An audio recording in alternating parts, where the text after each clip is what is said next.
नाजरीन, मैं हूं रामीन सैयद और आप देख रहे हैं प्रोग्राम खबर क्या है। नाजरीन, सिंध का महकमा खुराक जिसमें सालों से मुलाजमीन करोड़ों रुपए की गंदुम में हेरा फेरी करके सालाना महकमे को अरबों रुपए का नुकसान पहुंचा रहे थे, उन काली भेड़ों के खिलाफ कार्रवाई तेज हो चुकी है। महकमा खुराक ने करोड़ों रुपए के गबन में मुलव्वस 81 अफसरान समेत 5 मुलाजमीन को 3 नौकरियों से बरतरफ कर दिया है।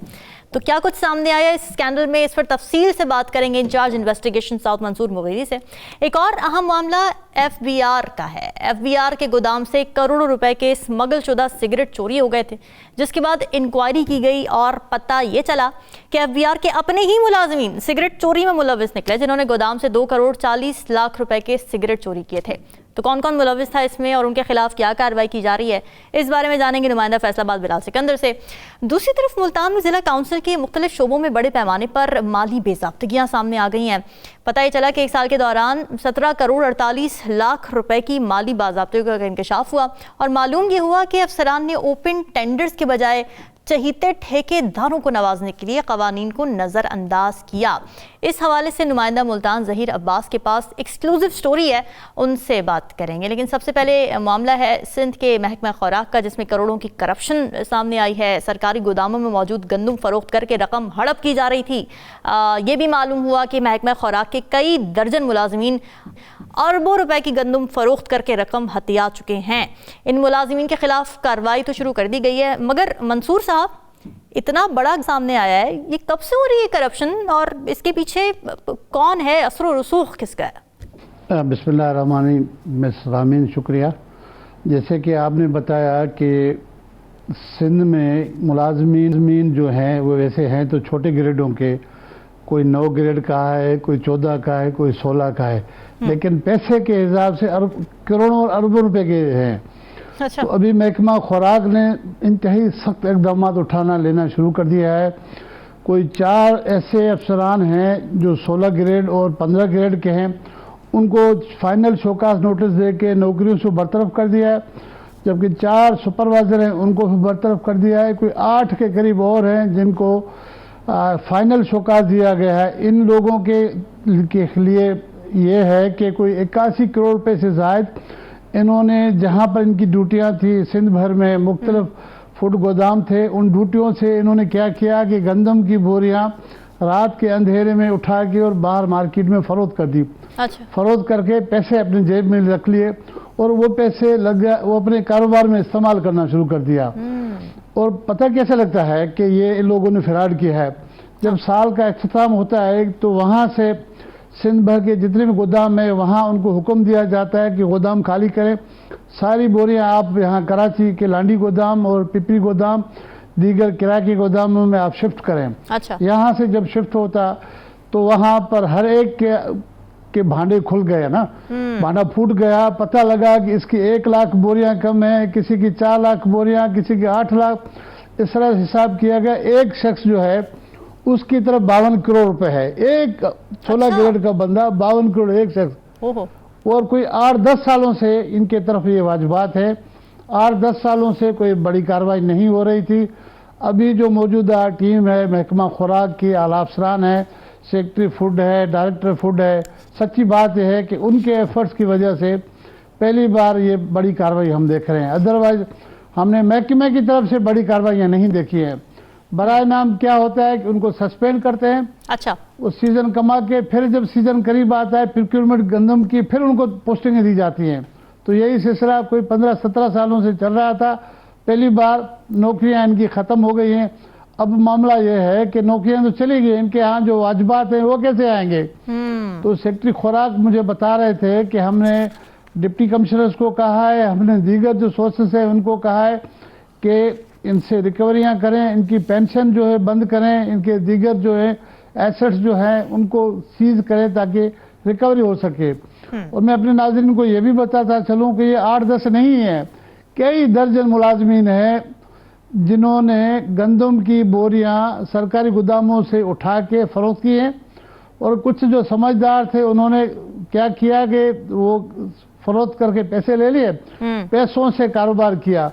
फिर अच्छा। जब क्लोजिंग का टाइम आया, बोरियां क्लोज होके वापस आनी थी, तो फिर वो मार्केट से खरीद के उन्होंने गंदम की बोरियां पूरी कर दी। तो इसी तरह से ये इतने बड़े महकमा लेवल खुराक के जो नीचे वाले लोग हैं 14 ग्रेड के, ये अरबपति लोग हैं सारे, मेजॉरिटी करोड़पति अरबपति है। और सरकार के अपने जो मुलाजिमीन अपने ही खाते को नुकसान देके चोरी करा के फिर कारोबार करते हैं, फिर उसी कारोबार से अमीर कबीर बन गए हैं, लेकिन कोई उनको कहने वाला नहीं था। अभी इनकी पकड़ शुरू हो गई है। जी ठीक है, लेकिन ज़ाहिर है हम ये देख रहे हैं कि आपने भी बताया कि 15-16 सालों से ये करप्शन हो रही है, फिर नाक के नीचे हो रही है, और इसमें फिर अब ज़ाहिर है अफसरान भी मुलविस पाए जाते हैं। तो क्या वज़ीर खुराक के नज़र से ये बात कभी गुजरी नहीं? अगर गुजरी तो फिर वो खामोश रहे, और फिर क्या उन्होंने भी बहती गंगा में हाथ धोए? देखें, सच्ची बात यह है कि आपने जो पूछा है कि मुझे 2-3 ऐसे वजीर खुराक भी उसमें मुलविस पाए गए। अच्छा। एक वजीर खुराक है, उसको अभी काबीना में शामिल किया गया, मैं नाम नहीं लेता हूँ। उसके खिलाफ में नेब में केसेस बने, उनके पूरे खानदान को नेब से नोटिस मिले, वो अंडर ट्रायल है और उसको अभी काबीना में शामिल भी किया गया, अभी शामिल किया गया है। तो वजीर खुराक रहे, उनके लिए तो मशहूर है कि नीचे वालों को कहते थे खुला खाओ। एक ही बात है, क्योंकि वो लोग वापस उन्हीं पोजीशंस पर बराजमान हो जाते हैं। आंखें थोड़ी देर के लिए उनको सस्पेंड किया जाता है, हटाया जाता है, कार्रवाई दिखावे की कार्रवाई की जाती है, लेकिन वो फिर से इन्फ्लुएंस कुर्सी पर आके बैठ जाते हैं और कोई फर्क नहीं पड़ता इनको आरी से। बिल्कुल सही कहा, सारी कार्रवाइयां दिखावे के लिए, लोगों को बेवकूफ़ बनाने के लिए। देखिए, हमने ये क्या कहते थे, देखिए इन्होंने गड़बड़ किया है, हमने इनको मुअत्तल किया है, हम इंक्वायरी कर रहे हैं। और जब लोग कहते थे मुअत्तली तो कुछ भी नहीं है, तो ये इन लोगों के पास जवाब ये था कि 99% लोगों पे केसेस हैं, नेब के, एंटी करप्शन के, महकमा खुराक के 99 पे। हो सकता है 99 न हो, 2-4% कम हो, लेकिन मोरालेस 90% इनके जो मुलाजमीन हैं वो इसमें मुलविस है। 90% मैं दावा से कह सकता हूँ। तो ये कहते थे अगर 90% को हम निकाल दें तो फिर महकमा कौन चलाएगा? तो महकमा ईमानदार लोग चलाएंगे? ये क्या बात हुई कि महकमा कौन चलाएगा? तो बेईमान लोगों को बिठाया हुआ है।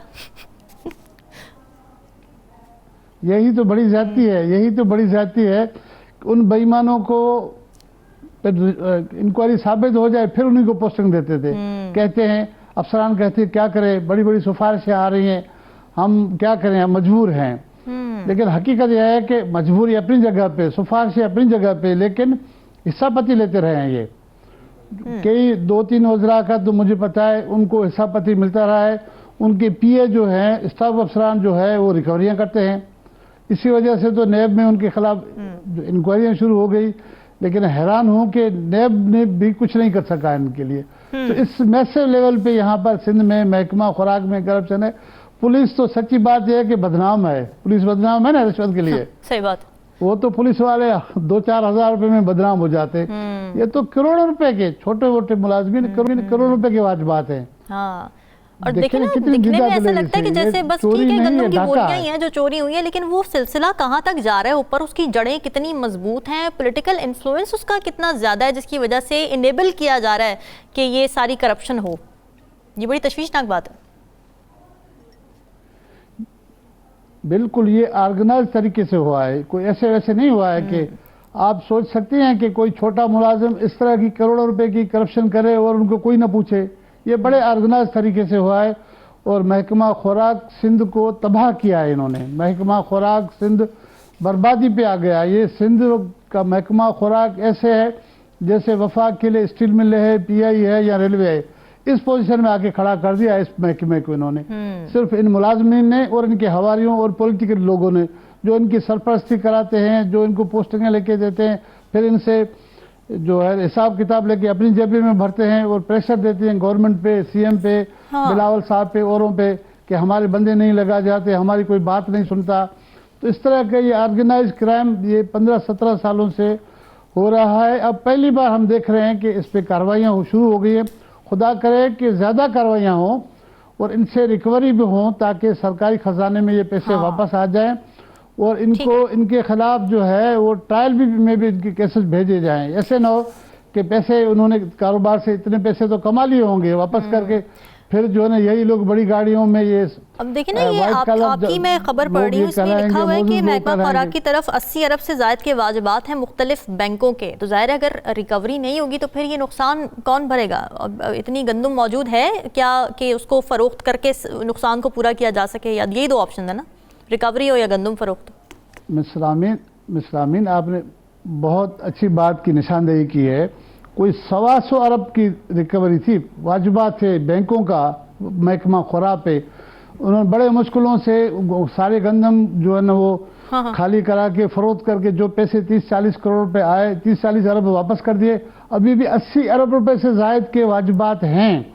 अगर सिंध के आप सारे गोदाम खाली करें तो ज़्यादा से ज़्यादा 25-30 अरब के होंगे।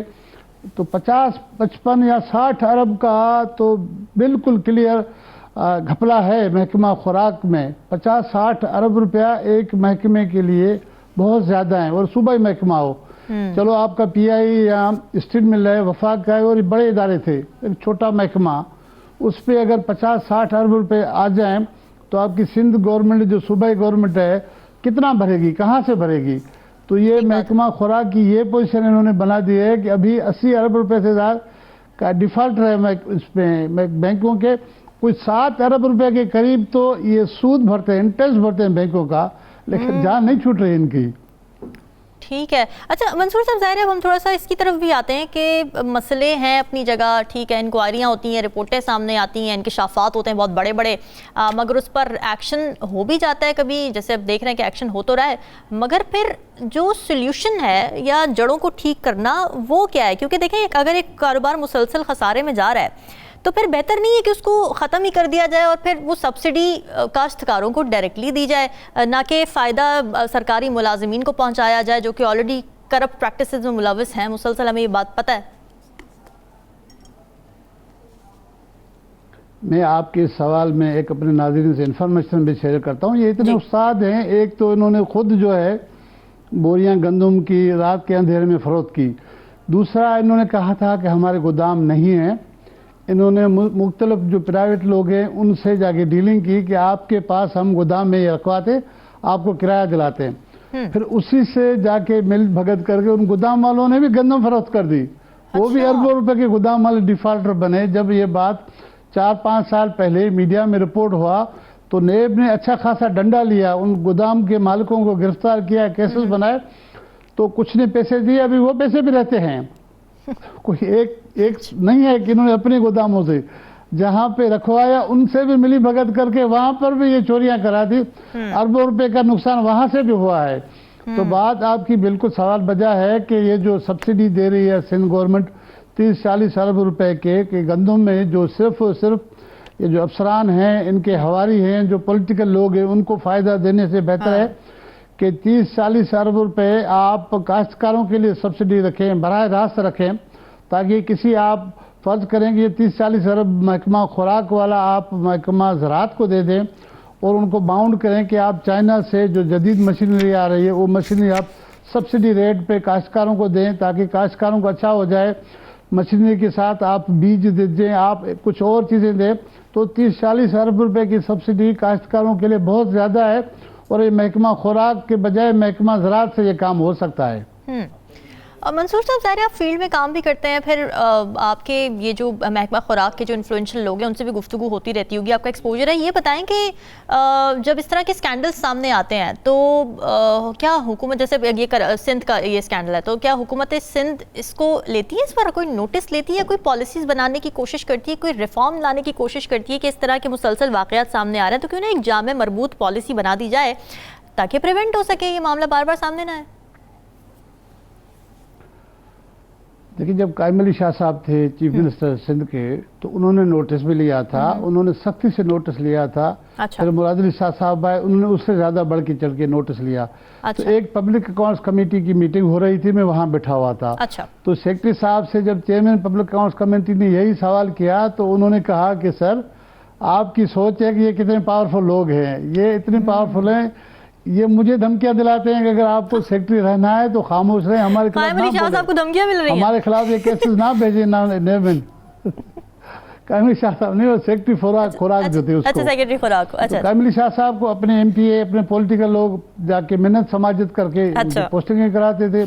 अब मुराद अली शाह साहब बहुत काफ़ी तगड़े हैं, वो इस चीज़ों को अफोर्ड नहीं करते हैं। मेरे ख्याल में अभी उनकी ही पॉलिसी है कि इनके खिलाफ कार्रवाई हो सकी है, अदरवाइज मुमकिन नहीं था कि इनके खिलाफ कार्रवाई हो जाए। तो अभी मौजूदा जो चीफ मिनिस्टर सैयद मुराद अली शाह साहब हैं, उनको बिल्कुल सख्ती से निपटना चाहिए। सेक्रेटरी खुराक को कहे, मिनिस्टर खुराक को कहे कि भाई जीरो टॉलरेंस करें इस पे, जो इनके तरफ जितने भी हैं इनके खिलाफ करें, कार्रवाई करें। 1 साल अगर आपने खरीदारी नहीं की तो कोई आसमान नहीं टूटता है। आप अपनी रिकवरीज तो करें, आपके ऊपर जो 80 अरब रुपए से जायद के वाजिबात है बैंकों के, वो बैंकों को तो वापस दे दें। और लोगों को वैसे भी क्या फ़ायदा है, सरकार ने 4000 का अनाउंस किया कि 4000 रुपये हम फी मंथ लेंगे, लेकिन पता क्या हुआ कि जो सरकार की जानिब से जो बोरियां फराहम की जाती थी, इन लोगों ने बोरियां गायब कर दी। वो बोरियां ताजरों को फरोख्त करके 5-7 अरब रुपए खाली बोरियों से कमाया। तो काश्तकारोों को बोरियां नहीं मिलती, काश्तकार मजबूर होकर फिर प्राइवेट लोगों के पास ये वैसे भी जाके गंदम अपनी फरोख्त करते हैं।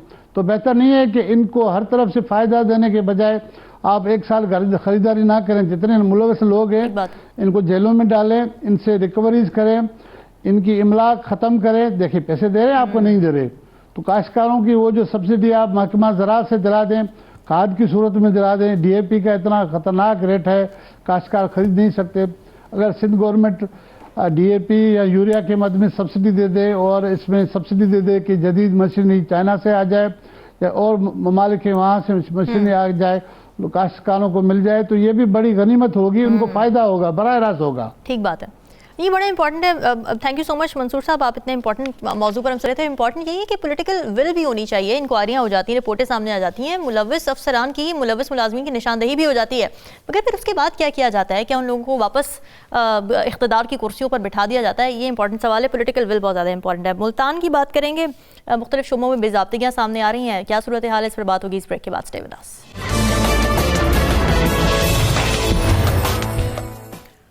वेलकम बैक नाज़रीन। फैसलाबाद में कानून के रखवाले ही करोड़ों की चोरी में मुलविस निकले हैं। एफबीआर के गोदाम से भारी मालियत की स्मगल शुदा सिगरेट चोरी होने का वाकया सामने आया था। एफबीआर के गोदाम 580 कार्टन स्मगल शुदा कीमती सिगरेट के चोरी हुए थे, जिनकी मालियत 2 करोड़ 40 लाख रुपए बनती थी, जिस पर इंक्वायरी बैठी। और जब रिपोर्ट मंजर आम पर आई तो हैरान कुन इंकशाफ ये हुआ कि एफबीआर के मुलाजिमीन ही अपने गोदाम में चोरी की वारदातें कर रहे थे। इस पर बात कर लेते हैं। बिलाल सिकंदर, नुमाइंदा फैसलाबाद, हमें इस सेगमेंट के लिए ज्वाइन कर रहे हैं। अच्छा बिलाल, ये बताइएगा कि ज़ाहिर इंक्वायरी रिपोर्ट तो सामने आ गई है, सबसे तो ये बताएं कि इंक्वायरी रिपोर्ट में क्या क्या इंकशाफात हुए, और सबसे अहम बात यह कि इस इंक्वायरी रिपोर्ट में पता क्या चला है कि कौन से रैंक के, कौन से स्टेचर के अफसरान इसमें मुलविस थे? बहुत शुक्रिया जी। देखें, फैसलाबाद में ये कोई पहला वाक़या नहीं है, इससे पहले भी 2 वाक़यात हो चुके हैं, उनका मैं आपको ज़रा बाद में बता देता हूँ। अभी ये रिसेंटली जो वाक़या हुआ है, ये एफबीआर जितने भी स्मगल शुदा सिगरेट हैं जिन पे फेडरल एक्साइज ड्यूटी और सेल्स टैक्स अदा नहीं किया जाता, अच्छा, उनको ज़ब्त कर लेता है और उसके बाद अपनी तहवील में लेने के बाद उनको आग लगा दी जाती है, नजर आदश कर दी जाता है, उनको ज़ाया कर दिया जाता है। फैसलाबाद का इलाका है सिद्धूपुरा, जहाँ पर रीजनल टैक्स ऑफिस ने अपना एक गोदाम बनाया हुआ था, जहाँ पर ये ज़ब्त शुदा सिगरेट जो हैं वहाँ पर रखे जाते थे। अच्छा। अब इनकी मालियत जो बताई जा रही है ये तो करोड़ों में है, और वहाँ पर जो रीजनल टैक्स ऑफिस के और I&I के मुलाजमीन तैनात थे, और जो इंक्वायरी रिपोर्ट है उसके मुताबिक वहाँ से तकरीबन 580 के करीब कार्टन सिगरेट्स के जो हैं इम्पोर्टेड और स्मगल शुदा जो सिगरेट्स हैं उनको वहाँ से मरहला बार 3 बार जो वहाँ पर मुलाजमीन थे वो वहाँ पर मुख्तलिफ टाइम में 12 तारीख को गए, 8 को गए और उसके बाद एक दिन गए और रिक्शों में सिगरेट्स जो हैं वो भर के ले गए, और अच्छा, उनकी मालियत तकरीबन 2 करोड़ 40 लाख रुपए बताई जा रही है। अच्छा। जिसके बाद सीसीटीवी कैमरा की मदद से उन मुलाजमीन का जो जब पता चलाया गया तो पता चला कि वो रीजनल टैक्स ऑफिस के अपने ही मुलाजमीन थे। उसमें नायब कासद था, उसमें सिपाही थे, उसमें चौकीदार था, उसमें ऑफिस सुपरिटेंडेंट थे, जिन्होंने ये तमाम तर कार्रवाई की। और इंक्वायरी रिपोर्ट के बाद उनके खिलाफ कार्रवाई की थी या असल में कोई और मुलविस था और मलबा जो है वो जूनियर स्टाफ पर डाल दिया गया? अच्छा, इसमें एक बड़ी इंटरेस्टिंग चीज़ है कि फैसलाबाद में 2 बार पहले ऐसे वाक़यात हो चुके हैं। एक बार 2017 में ऐसा वाक़या हुआ जिसमें सिगरेट चोरी हुए, जो ज़ब्तशुदा और स्मगल शुदा सिगरेट जो यहाँ पर रखे हुए थे। इसके बाद 2020 में भी इसी तरह का वाक़या हुआ और तीनों वाक़यात में नायब कासद, चौकीदार, ऑफिस सुपरिटेंडेंट, यही अफराद जो हैं हर बार इन पे ही मलबा डाल दिया जाता है। ये कैसे मुमकिन है कि एक जगह पर इतनी बड़ी चोरी हो जाए, करोड़ों रुपए के स्मगल शुदा सिगरेट जो हैं वो चोरी हो जाएं और हर बार ही उसमें चौकीदार मुलव्वस पाया जाए, उसमें सिपाही मुलव्वस पाया जाए, उसमें ज़्यादा से ज़्यादा नायब कासिद जो है वो वहाँ पर उनके खिलाफ मुकदमात का अंदराज कर दिया जाए और उन पर सारा मलबा डाल के जो पसे पुश जितने भी अफराद उसमें मुलव्वस होते हैं वो हर बार निकल जाते हैं। 2017 का जो वाक़या हुआ था वो तो बड़ा ही अजीब है कि 2017 में सिगरेट चोरी हुए और उसकी जो FIR दर्ज हुई वो 2020 के अंदर दर्ज हुई। 3 साल तक उस मामले को दबाए रखा गया, उस मामले को बाहर नहीं निकाला गया और अफसरान की कोशिश थी कि ये मामला बाहर नहीं जाना चाहिए। लेकिन 2020 में रीजनल टैक्स ऑफिस की जो बिल्डिंग थी उसमें आग लग गई। वो आग लगी थी या आग लगाई गई थी, ये मामला अभी तक जो है वो हल तलब है, उसका पता ही नहीं चल सका कि वो आग एक्चुअल लगी कैसे थी। लेकिन उसमें भी कुछ इसी तरह से हुआ कि उसका जो सारा मलबा था वो नायब कासद पर, वो चौकीदार पर, वो सिपाही पर डाल दिया गया कि इनकी गफलत की वजह से ये सब कुछ हुआ और इन्होंने वहाँ से सिगरेट के जो कार्टन हैं वो चोरी किए और चोरी करने के बाद जानबूझकर पेट्रोल छिड़क कर आग लगा दी और वो आग इस कदर ज़्यादा लग गई थी कि जो रीजनल टैक्स ऑफिस की इंटेलिजेंस एंड इन्वेस्टिगेशन का ब्लॉक है वो पूरा का पूरा जो है वो उस आग की लपेट में आ गया था। 4 मंजिला वो इमारत थी जिसमें बड़ा ही अहम रिकॉर्ड मौजूद था, उसमें कंप्यूटर्स मौजूद थे जिनमें फैसलाबाद के शहरियों का टैक्स के रिकॉर्डिंग डाटा था। वो सारा का सारा जो है वो जलकर खाकस्तर हो गया और बाद में ज़राए का ये कहना था कि वो आग जानबूझ के लगाई गई थी, सिर्फ वहाँ पर जो सिगरेट के कार्टन हैं और जो उस बेसमेंट के अंदर रिकॉर्ड है सिर्फ उसको जलाने के लिए लगाई गई थी। लेकिन वो आग इस कदर फैल गई कि बाद में वो कंट्रोल ही नहीं हुई और बिल्कुल ये जब ये आग लगी थी 2020 में ये वाकया 2020 में पेश आया था और उस वक्त ये आग कंट्रोल नहीं हुई और उसका फिर ये हुआ कि उसमें करोड़ों रुपए का नुकसान भी हुआ। उसमें स्मगल शुदा सिगरेट जो बेसमेंट में रखे हुए थे वो जल गए। जो रीजनल टैक्स ऑफिस ने मोटरसाइकिल्स वहाँ पर जब्त की हुई थी वो बेसमेंट्स में रखी हुई थी वो जल गई। HR का बड़ा अहम रिकॉर्ड था वो तमाम का तमाम रिकॉर्ड जल गया।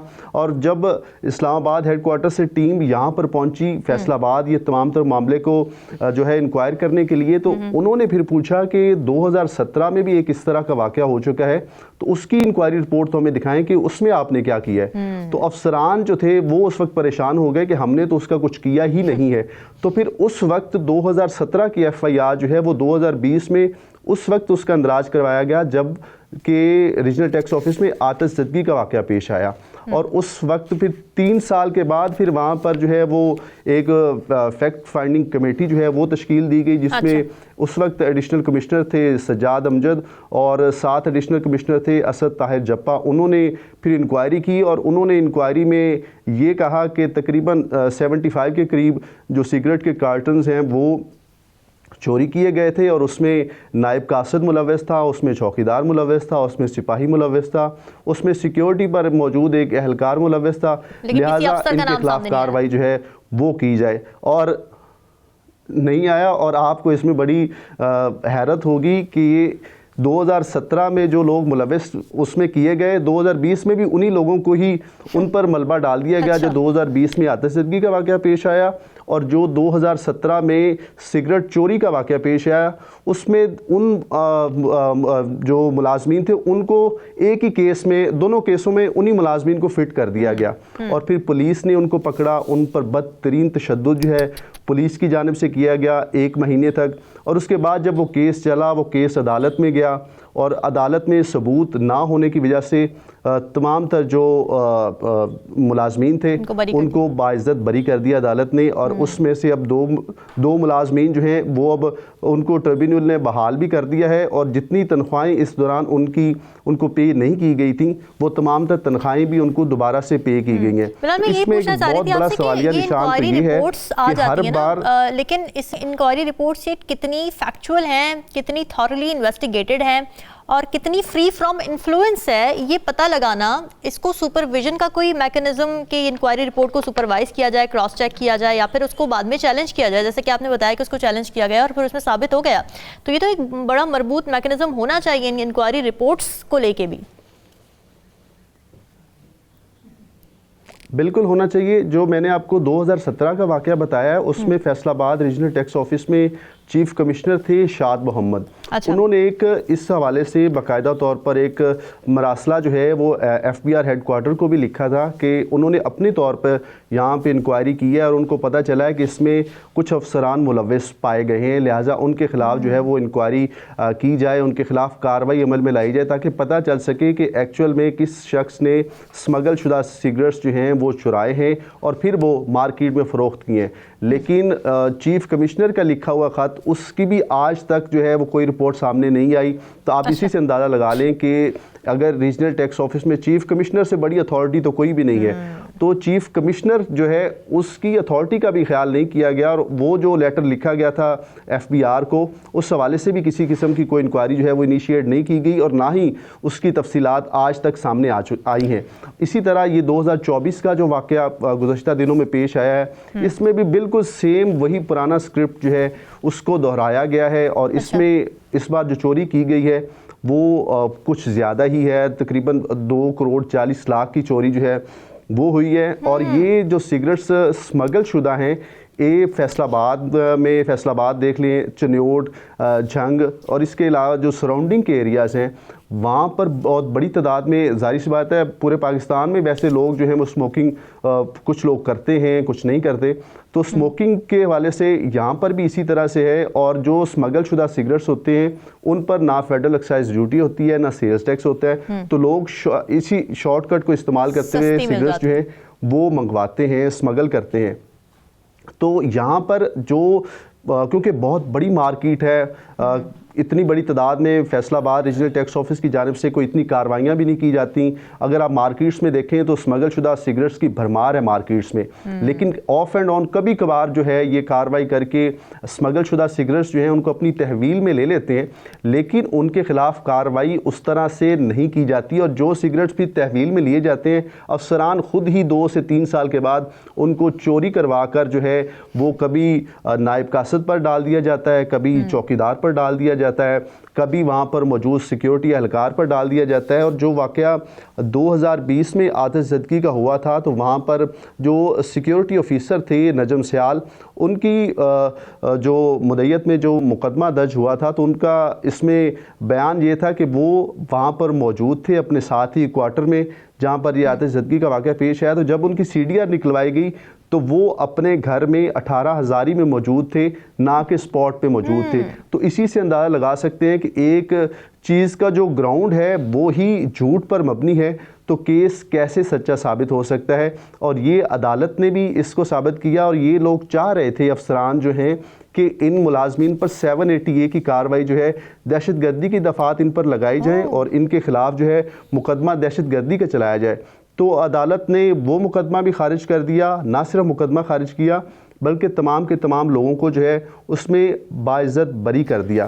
तो इसमें मुख्तलिफ लोग जो थे, मुख्तलिफ अफसरान के बारे में था कि वो इसमें मुलव्वस हैं, तो उन अफसरान ने बारी बारी जो है फैसलाबाद से अपने तबादले करवा लिए। कुछ अफसरान जो हैं वो इस्लामाबाद चले गए और कुछ अफसरान तो ऐसे थे जो बिलाल, जो आप जिस फैसले की बात करें, मैं थोड़ा इस बारे में बात करना चाहती हूँ। जब ये फैसला आया तो क्या अदालत ने इस बारे में, ठीक है उन्होंने बरी कर दी, बहुत अच्छी बात है कि जो विक्टिम थे, जिनको जो कि कसूरवार नहीं थे, जिनको फंसाया गया, उनको तो बरी कर दिया गया बाइज्जत तरीके से, उन पर इल्ज़ाम साबित नहीं हो सका। लेकिन क्या अदालत ने इस बारे में कोई हिदायत नहीं दी कि असल फिर मुजरिमान कौन थे, उनकी निशानदेही की जाए, एक और इंक्वायरी बैठे, शफाफ इंक्वायरी की जाए और फिर आप रिपोर्ट अदालत में जमा करवाएं, फिर उसके ऊपर कार्रवाई हो?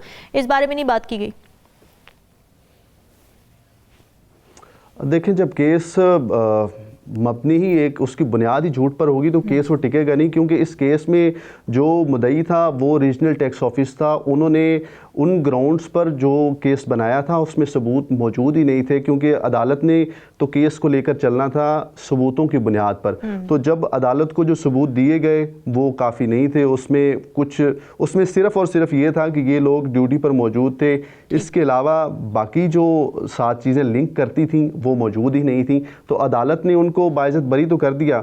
इसमें अब जो मेन चीज़ थी कि वहाँ पर महकमाना इंक्वायरी कंडक्ट की जाती कि ये लोग तो इसमें बाइज्जत बरी हो गए हैं, तो फिर जो असल लोग हैं वो कौन है जिन्होंने ये तमाम तर काम किया है, जिन्होंने करोड़ों रुपए का फ़ायदा लिया है और FBR की साख को भी बहुत बड़ा नुकसान पहुंचाया है। लेकिन अनफॉर्चुनेटली जैसे दूसरे केसेस में हम देखते हैं कि मेन जो विक्टिम होता है वो बड़ी आसानी से पतली गली से निकल जाता है, यहाँ पर भी बिल्कुल इसी तरह से हुआ है कि जो मेन विक्टिम थे, जो मेन प्लेयर थे इस गेम के, वो आराम से पैसे कमाकर जो हैं वो निकल गए हैं। और इसमें जो स्मगल शुदा सिगरेट्स हैं इनमें बहुत हैवी अमाउंट इन्वॉल्व होती है, बहुत ज़्यादा पैसा होता है।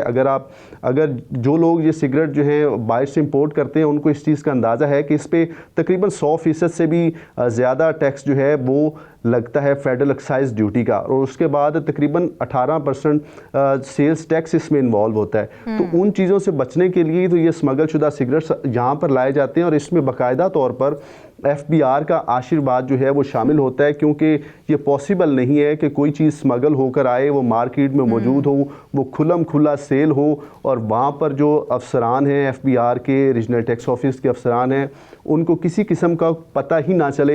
ये तो बिल्कुल नामुमकिनात में से है।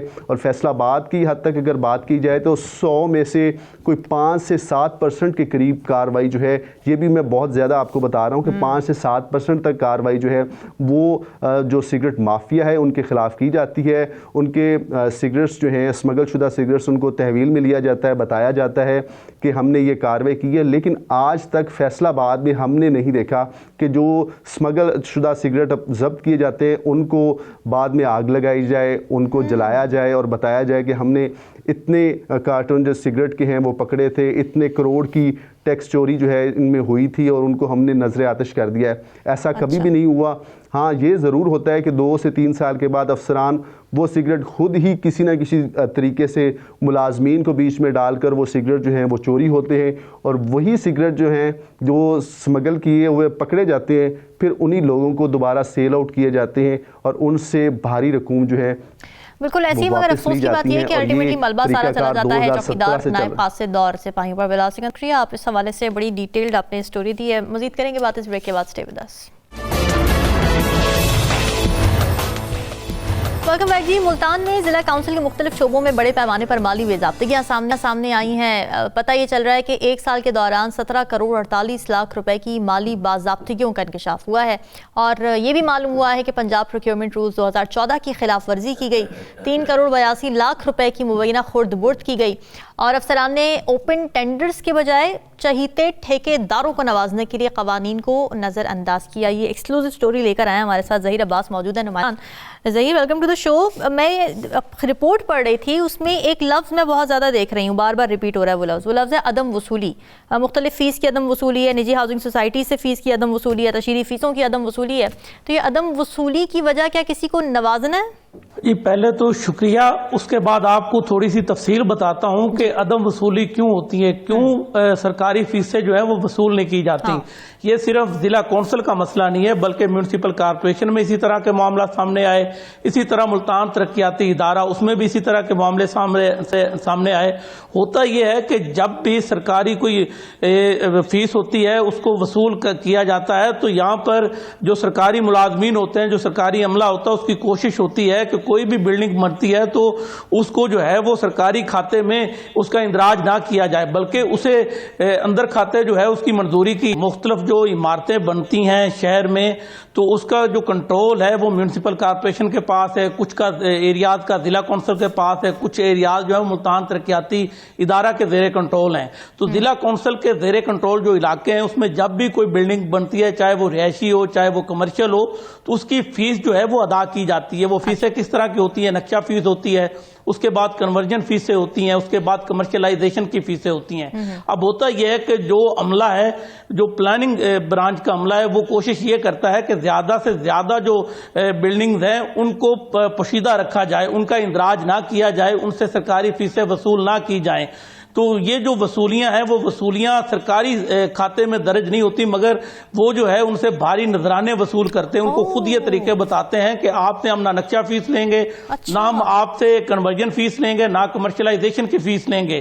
तो अंदर खाते वो नजराने हर महीने वसूल किए जाते हैं और जो भारी फीसें हैं वो सरकार के खजाने में जमा नहीं करवाई जाती।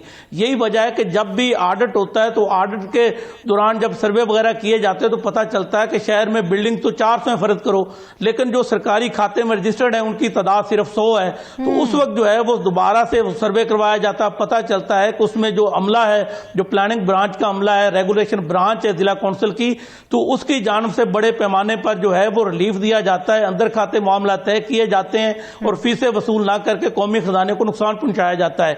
एक साल की अगर मैं आपको बात बताऊं तो 10 करोड़ से जायद की जो फीसें हैं वो वसूल ही नहीं की गई, जिससे कौमी खजाने को भारी आमदन से महरूम रखा गया।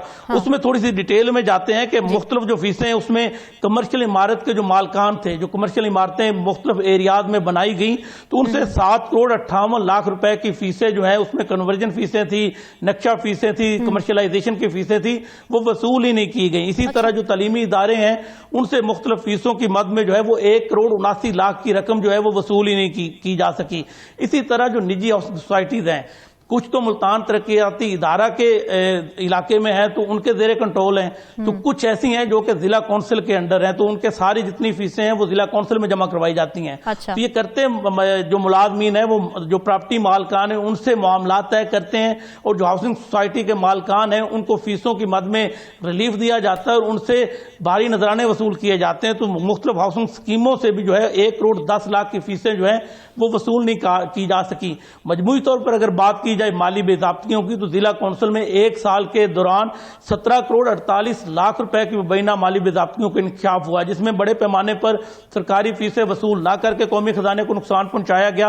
और दूसरा जो तरक्याती मनसूबे होते हैं, जिसमें सोलंग के मनसूबे हैं, टफ टाइल के मनसूबे हैं या फिर सीवरेज के मनसूबे हैं, तो उन मनसूबों की मद में भी जिला कौंसिल ने भारी जो है वो रकम जो है वो उस पर हाथ साफ किए। उसमें पंजाब प्रोक्योरमेंट रूल 2014 जो है उसके मुताबिक जब भी कोई टेंडर होता है तो वो मुकाबले पर जो है वो काम अलाट किया जाता है, मगर इसमें जो टेंडर प्रोसेस है उसमें बड़े पैमाने पर बेदाब्तियां की गई। चहेते ठेकेदारों को नवाजने के लिए जो पंजाब हुकूमत के वज़ा करदा कवानीन है उसकी खिलाफ वर्जी की गई और मजमूई तौर पर 3 करोड़ 82 लाख रुपए का नुकसान उठाना पड़ा कौमी खजाने को। अब होता यह कि जब भी कोई टेंडर होता है, जो भी ठेकेदार उसका कम से कम रेट देता है तो उसको वो टेंडर अलाट किया जाता है। अच्छा। यहां पर इस तरह करते हैं कि जितने भी ठेकेदार हैं उनकी पर्चियां डलवा दी जाती हैं और उनकी पसंद का काम जो है उनको अलाट किया जाता है। और वो जब काम अलाट किया जाता है तो कंपटीशन की बजाय वो नवाजा जाता है, वो फुल रेट पे जो है वो नीलामी होती है। जब फुल रेट पे नीलामी होती है, एक तो कौमी खजाने को बचत नहीं होती,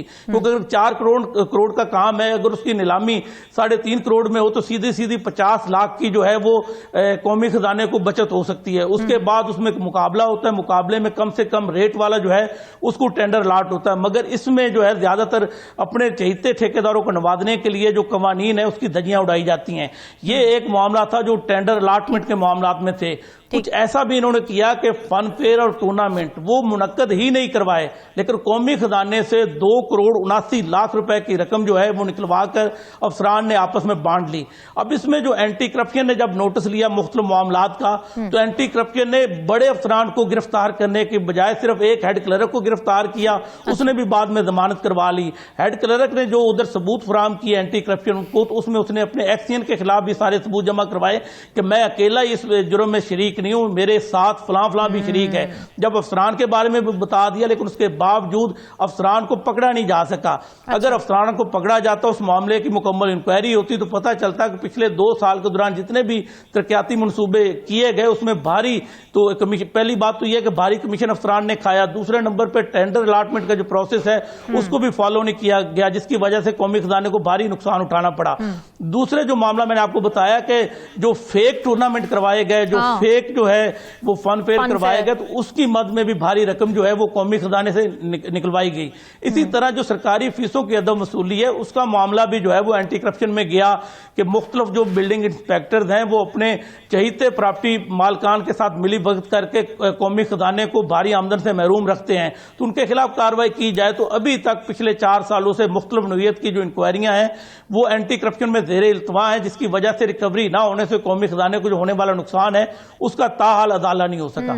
तो ज़हीर, जैसे कि आपने बताया कि इन हो रही हैं, ये भी अच्छी बात है कि चलें एटलीस्ट इंक्वायरियां तो हो रही हैं, पता तो चल रहा है, कोई निशानदेही तो हो रही है, इंक्वायरियां हो रही हैं, आ गई इंक्वायरी रिपोर्ट सामने। लेकिन अब ये जो अदम वसूलियों की वजह से कौमी ख़जाने को नुकसान पहुंचा है, ज़ाहिर गवर्नमेंट की नज़र में आ गई ना ये चीज़ कि इतना ज़्यादा नुकसान पहुंचाया गया है सरकारी ख़जाने को, इसको रिकवर करने के लिए, इस पर कोई ज़ाब्ता कार्रवाई करने के लिए कुछ नहीं किया जा रहा? कोई आप इसमें हलचल नहीं देख रहे, कोई एक्शन होता हुआ नहीं देख रहे?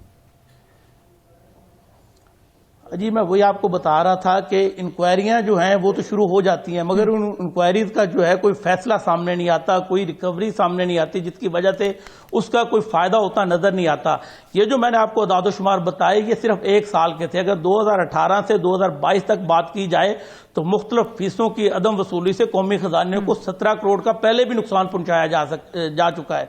अब जो ऑडिटर जनरल ऑफ पाकिस्तान है उनकी भी एक रिपोर्ट मंजर आम पर आई, उन्होंने मजमूई तौर पर 27 करोड़ की माली बेज़ाब्तियों की निशानदेही ऑडिट हुकाम ने भी की। उसमें ज्यादातर जो थी वो फीसों की वसूली ना होने से जो है वो कौमी खजाने को नुकसान की निशानदेही की गई थी।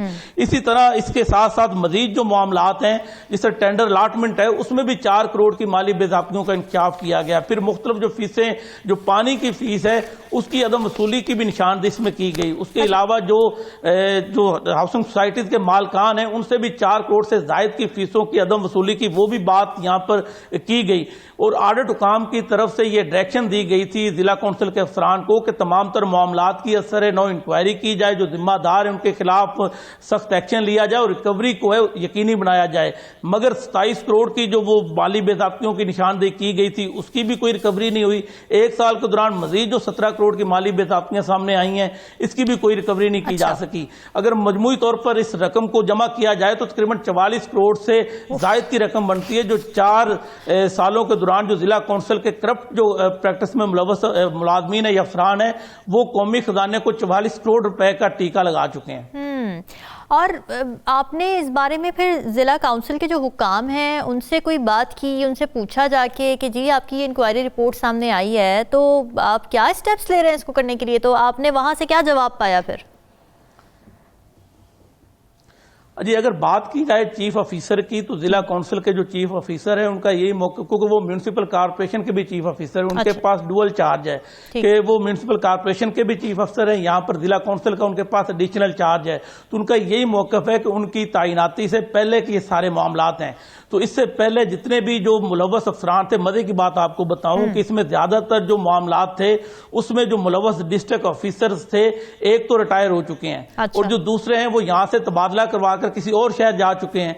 अंदाजा करें कि जो मुलव्वस अफसरान हैं उनके खिलाफ किसी किस्म का एक्शन नहीं लिया गया, वो रिटायर भी हो गए, उसके बाद कुछ के तबादले भी हो चुके और उसके बाद कुछ जो बिल्डिंग इंस्पेक्टर हैं या छोटा अमला है उनके भी तबादले कर दिए गए। तो ज्यादा से ज्यादा एक्शन जो यहाँ पर लिया जाता है जिला कौंसिल हुकाम की जानिब से वो यही किया जाता है कि एक ब्रांच में अगर किसी ने करप्शन किया तो उसकी ब्रांच तब्दील कर दी जाती है। अब जो प्लानिंग ब्रांच का बंदा उसको रेगुलेशन ब्रांच में भेज देते हैं, रेगुलेशन ब्रांच वाले को फाइनेंस में भेज देते हैं, फाइनेंस वाले को जो है बंदा तो उसको किसी और शोबे में भेज दिया जाता है। तो चेंज कर दें, बेशक सिर्फ डेजिग्नेशन चेंज कर दें, लेकिन करप्ट तो वो रहेगा। जी, होता यही है कि जो कारीगर बंदा होता है वो किसी भी ब्रांच में चला जाए तो वो उधर से जो है वो अपना कोई रास्ता निकाल लेता है और जो पिछली ब्रांच के मुलाजमीन है उनको वो अपने कीमती मशवरों से मुस्तफीद करता रहता है। आप अंदाजा करें कि इसमें कुछ ऐसे बिल्डिंग इंस्पेक्टर्स थे जिन पर सीरियस चार्जेस थे, उनके खिलाफ जिला इंतजामिया जो है उनको भी दरखास्तें दी गई थी, उस पर उनको मुअत्तल भी किया गया। मुअत्तली के बाद वो दोबारा से उससे भी पुरकशिश ओहदों पर वापस आ चुके हैं और पहले की तरह दोबारा से मुतहर्रिक होकर अपने जो नजराने हैं वो वसूल करने में मसरूफ हैं। और ज़हीर, इस चीज़ को इंश्योर करने के लिए कि जिन पर इल्ज़ाम साबित हो वो दोबारा कहीं और नज़र ना आए, उनको दोबारा से किसी पोजीशन पर ना रखा जाए, किसी ऐसी पोजीशन पर जिससे वो माली बेज़ाब्तगियों के मुर्तकिब हो सकें, ये इंश्योर करने के लिए कोई मैकेनिज्म नहीं है हुकूमत के पास? ये आप देखें होता क्या है कि जो इदारे का सरबराह होता है, जिस तरह चीफ ऑफिसर हैं, तो चीफ ऑफिसर तब्दील हो जाते हैं जिन्होंने वो आर्डर जारी किए होते हैं, या अगर ज़िले इंतजामिया की तरफ से कोई नोटिस लिया गया तो जैसे ही ज़िले इंतजामिया का हेड जो डीसी हैं वो तब्दील होते हैं, तो उसके फौरन बाद जो नए डीसी आते हैं या नए कमिश्नर आते हैं, तो ये जो मुअत्तल होने वाले मुलाजमीन है वो कोई ना कोई सियासी सिफारिश करवा कर दोबारा से बहाल हो जाते हैं। जब बहाल हो जाते हैं तो कुछ अरसे के लिए तो उन्हें खुडे लाइन सीटों पर तैनात किया जाता है, बाद में दोबारा से वो जो पुरकशिश सीटें वहां पर अपनी तैनातियां करवा लेते हैं। इसी तरह का एक मामला म्यूनिसिपल कॉर्पोरेशन में भी सामने आया था कि पूरे जो रेगुलेशन ब्रांच है उनको करप्ट प्रैक्टिस पर मुअत्तल कर दिया गया, तो 9 अफसरान समेत 9 मुलाजमीन को मुअत्तल किया गया। 1 साल तक वो मुअत्तल रहे, लेकिन जैसे ही कमिश्नर मुल्तान तब्दील हुए, नए कमिश्नर की तैनाती हुई, तो उन्होंने सियासी सिफारिश करवाकर दोबारा से वो वापस आ गए और इस टाइम रेगुलेशन ब्रांच में तैनात हैं, स्लाटर हाउस में तैनात हैं। इसी तरह जो दीगर शोबे हैं म्यूनिसिपल कॉर्पोरेशन के, वहां पर वो अपनी ड्यूटियों पर मौजूद हैं। इसी तरह जो जिला कौंसिल के कुछ मुलाजमीन को मुअत्तल किया गया था वो भी दोबारा से अपनी सीटों पर मौजूद हैं। यही वजह है कि दोबारा से बड़े पैमाने पर माली बेदाब्तियां जो है वो सामने आ रही हैं, क्योंकि जो करप्ट मुलाजमीन है वो दोबारा से मुतहरक हो चुके हैं। इस हवाले से जब हमारी जिला कौंसिल हुकाम से बात होती है तो उनका यही रवायती मौक़िफ़ होता है कि इदारे में बेहतरी लाने के लिए, शफाफियत लाने के लिए इकदाम किए जा रहे हैं। जबकि जो मुलव्वस अफसरान हैं उनसे जब हमने बात की तो उनका कहना था कि हमारा जो मामला है वो एंटी करप्शन में ज़ेरे इल्तवा है, दूध का दूध पानी का पानी हो जाएगा। लेकिन अब पता नहीं कब उस इंक्वायरी की जो है फाइंडिंग सामने आएगी और कब किसी किस्म की रिकवरी की जाएगी, ये बहुत बड़ा सवाल है जिसका हमें भी उसके जवाब का इंतजार है। और ज़हीर, आपको जिस तरह से आप इन्वेस्टिगेशन ज़ाहिर करते हैं, ये रिपोर्ट आपके सामने आती है, फिर आप जाके इनसे पूछते भी होंगे कि आप क्या कर रहे हैं, इस बारे में अकाउंटेबिलिटी होनी चाहिए कि नहीं, तो जर्नलिस्टिक प्रेशर्स भी आपको आते होंगे ब्यूरोक्रेसी की तरफ से, क्योंकि ब्यूरोक्रेसी से निपटना तो बड़ा मुश्किल काम है। ये तो साफियों को साफ ज़ाहिर है प्रेशर तो आता है, लेकिन जब आपके पास सारे डॉक्यूमेंट्स मौजूद हो, अब ये जो डाटा हम शेयर कर रहे हैं, जो रिकॉर्ड हमारे पास मौजूद है, उसमें से हमने सारे जो है वो चीज़ें निकाली हैं। ये हमारी ज़ाती जो है वो फाइंडिंग तो है नहीं। इंक्वायरी जब होती है ज़िला कौंसिल में तो उसकी जो इंक्वायरी रिपोर्ट होती है वो सामने आती है। इसी तरह ऑडिट काम कोई ऑडिट करते हैं तो वो रिपोर्ट हमारे पास आ जाती है। एंटी करप्शन अगर किसी मामले की इंक्वायरी शुरू करता है तो वो रिपोर्ट हमारे पास आ जाती है। तो हमारे पास सरकारी इदारों की जो मुसद्दका कापियां होती हैं रिपोर्ट्स की, वो सामने आती हैं। उसी के हिसाब से हमें पता चलता है कि किस ब्रांच में किस तरह की माली बेज़ाब्ती सामने आ रही, किस तरह की मुबैना करप्शन की जा रही है, तो उसी को हम बयान करते हैं। हाँ, आपकी बात जरूर ठीक है कि बाद का प्रेशर आता है, लेकिन वो साफ जाहिर है जब हम कोई किसी को ना ब्लैकमेल करते हैं, ना किसी को अपना जाती फायदा उठाते हैं, जो रिपोर्ट हमारे पास आती है उसी को हम बयान करते हैं, तो इसमें खौफ वाली तो बात है नहीं। दूसरी बात, जो मुलव्वस अफसरान है उनसे जब भी मौक़िफ़ लिया जाता है तो उनका रवायती मौक़िफ़ होता है कि हमारे खिलाफ इंक्वायरियां पेंडिंग है, जब इंक्वायरियों का रिजल्ट आएगा तो पता चल जाएगा। यहाँ पर एक और बात आपको बताऊं कि स्ट्रीट लाइट्स की तनसीब में भी बड़े पैमाने पर जिला कौंसिल में माली बेज़ाब्तियां सामने आई थी। 1 करोड़ रुपए से जायद की जो स्ट्रीट लाइट्स हैं वो नस्ब की गई थी, मगर ज्यादातर में वो गैर मेयारी मटीरियल जो है वो इस्तेमाल किया गया था। जो सस्ती यानी कि थी स्ट्रीट लाइट्स, उनको महंगे दामों खरीदा गया, तो इससे भी कौमी खजाने को 1.25 करोड़ का नुकसान उठाना पड़ा था। पिछले दिनों म्यूनिसिपल कॉर्पोरेशन में भी 4 करोड़ रुपए से जायद की मुबैना करप्शन जो वो इसी मामले में सामने आई थी, उसकी भी इंक्वायरी हुई। इंक्वायरी में किसी को कोई इंक्वायरी होती है मगर ठहराया गया नहीं जाता। बहुत शुक्रिया, आप बड़ी इंपॉर्टेंट स्टोरी हमारे साथ शेयर कर रहे थे। नाज़रीन, गुफ्तगू आपने सुनी, फीडबैक जरूर दीजिएगा। हमें दीजिए इजाजत, अल्लाह हाफिज़।